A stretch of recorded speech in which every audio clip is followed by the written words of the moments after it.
샬롬, 샬롬, 샬롬, 샬롬, 샬롬, 샬롬. 내니 두려워 말아라. 나의 아들, 나의 딸아. 안심하라. 샬롬, 샬롬, 샬롬, 샬롬, 샬롬, 샬롬. 나의 평안을 주노라. 세상과는 다른 평안.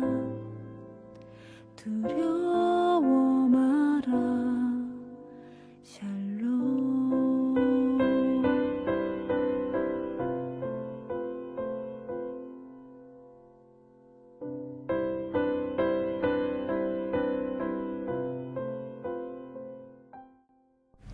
(1월 28일) 늘 푸른 새벽 예배를 하나님 앞에 올려 드리겠습니다.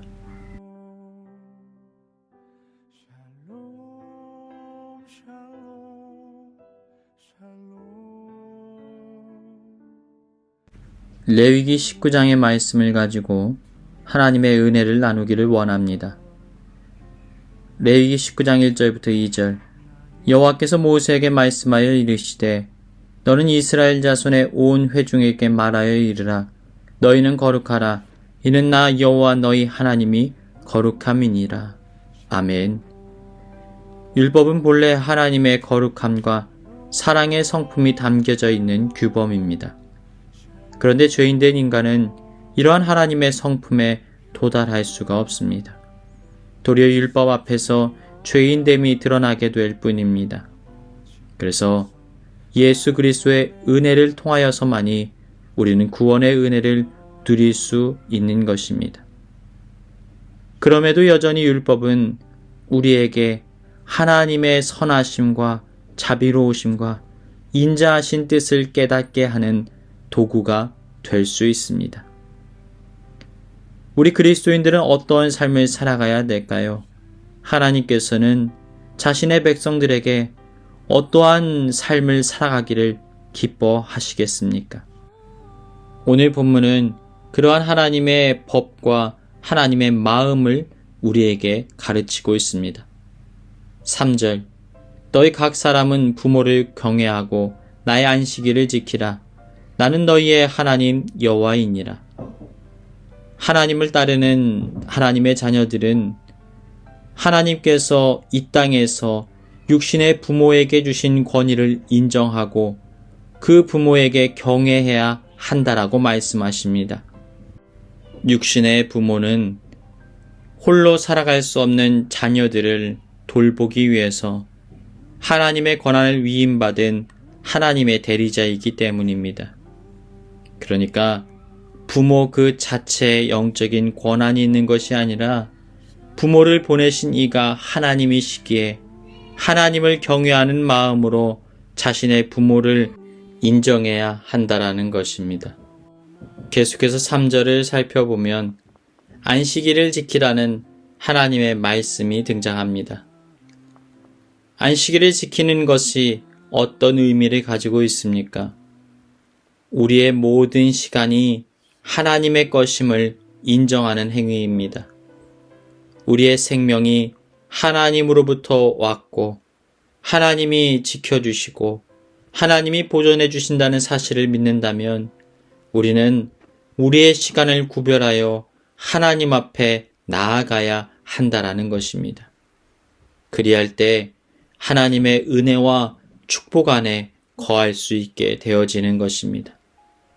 사랑하는 여러분, 우리의 삶의 모든 자리가 하나님으로부터 시작되었음을 인정하십시오. 하나님께서 세우신 법칙과 질서를 인정하십시오. 그리고 그분을 경외하듯 하나님께서 대리자로 세우신 자들을 경외하고 존중히 여기십시오. 그러한 삶을 살아가는 복된 삶이 되시길 주님의 이름으로 축복합니다. 또 5절과 6절의 말씀을 살펴보겠습니다. 너희는 화목제물을 여호와께 드릴 때에 기쁘게 받으시도록 드리고 그 제물을 드리는 날과 이튿날에 먹고 셋째 날까지 남았거든 불사르라. 본래 화목제사는 하나님이나 사람과의 관계 속에서 어떠한 문제가 생겼을 때 관계 회복을 위하여 드려지는 제사입니다. 그런데 이 제사는 독특한 특징이 있습니다. 짐승을 잡고 난 이후에 적은 부위를 불에 태우고 남은 고기의 일부는 제사장에게 바치고 그 나머지는 주변의 이웃과 함께 고기를 나누어 먹는 것이 하나의 특징이었습니다. 본래의 취지와 잘 맞는 제사, 그러니까 축제의 예배였던 것입니다. 그런데 다른 이들과 음식을 나누는 것이 어떤 사람들에게는 불편함이 듭니다. 일부의 사람들에게만 음식을 나눌 수도 있습니다. 이러한 모습을 대비하여서 하나님께서는 기한을 정하셨습니다. 3일까지 음식을 모두와 더불어 먹어야 한다라고 당부하셨던 것입니다. 그러니까 화목제사를 드린 자들은 이 법의 기한을 지키기 위하여서 주변에 있는 모든 사람들을 이 음식의 만찬 가운데 참여하도록 해야 합니다. 가난한 자들, 먹을 것이 없는 자들을 향하여서 하나님께서 사랑의 배려를 베풀어 주셨던 것입니다. 사랑하는 여러분, 우리가 하나님을 예배하고 하나님을 사랑한다라고 입술로는 고백하면서 그러나 정작 우리의 삶의 현장 속에서 하나님을 사랑하지 않는 형상이 드러날 때가 있습니다. 그것이 바로 다른 연약한 자들, 긍휼히 돌봄을 받아야 되는 자들을 보살피지 않는 행위입니다. 우리는 그런 자들에게 사랑을 베풀 수 있어야만 합니다. 9절부터 10절 너희가 너희의 땅에서 곡식을 거둘 때에 너는 밭 모퉁이까지 다 거두지 말고 내 떨어진 이삭도 줍지 말며 내 포도원의 열매를 다 따지 말며 내 포도원에 떨어진 열매도 줍지 말고 가난한 사람과 거류민을 위하여 버려두라. 나는 너희의 하나님 여호와이니라. 당시 가난한 자들은 자신의 토지가 없어 소산물을 얻을 길이 없습니다. 굶주리고 배고픈 일상을 살아가야만 했습니다. 그래서 하나님께서는 있는 자들에게 이렇게 말씀하시는 거예요. 곡식을 추수할 때 굶주린 자들도 먹을 것을 얻을 수 있도록 곡식을 모두 거두지 말고 일부를 반드시 남겨놓으라고 말씀하셨던 것입니다. 그런데 이 법은 재미있게도 도둑질하지 말라는 법과 앞뒤에 놓여 있습니다. 그러니까 내 토지에서 수확한 얼마의 곡물은 가난한 자들을 향한 것이어야 한다라고 분명히 말씀하고 있는 것입니다. 누군가를 향하여 구제하지 않는 것은 다른 사람의 것을 빼앗는 것과 마찬가지라는 것입니다. 사랑하는 여러분, 오늘 말씀을 통하여서 하나님의 마음과 성품이 느껴지십니까? 율법은 하나님의 거룩한 사랑의 성품을 드러내고 있습니다. 그러나 우리는 이러한 율법의 삶을 비추어 볼 때 죄인되고 연약하다는 사실을 깨달을 수밖에 없습니다.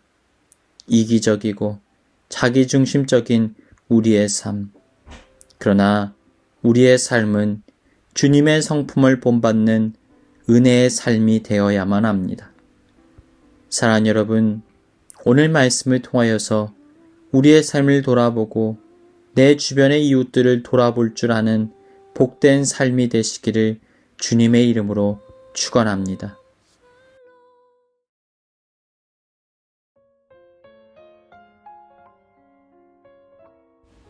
이 시간 교회에 주신 공동의 기도 제목을 가지고 다 같이 기도하시겠습니다. 첫 번째로 세상의 행렬에서 벗어나 주님을 따름으로 참된 위로와 안식을 누리게 하여 주옵소서. 사망에서 생명을 건지시고 능력과 승리를 주시는 주님과 동행함으로 참된 기쁨을 누리며 오늘을 살게 하여 주옵소서. 우리는 푸른교회가 맡겨주신 사명을 온전히 감당함으로 주님의 마음에 합한 아름다운 교회 되게 하여 주옵소서. 다 같이 기도하시겠습니다.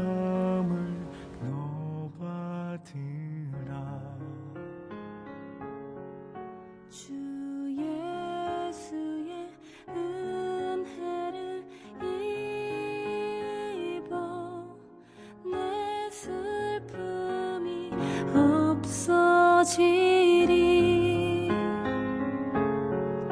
내 이웃을 늘 사랑하여 너 받은 것 거저주라 주 예수께 조용히 나가 내 마음을 쏟아놓으라 늘은 미리 보시는 주님 그 은혜를 베푸시리 주 예수를 친구로 삼아 늘 내 옆에 모시어라 그 영원한 생명샘물에 내 마른 목 죽이어라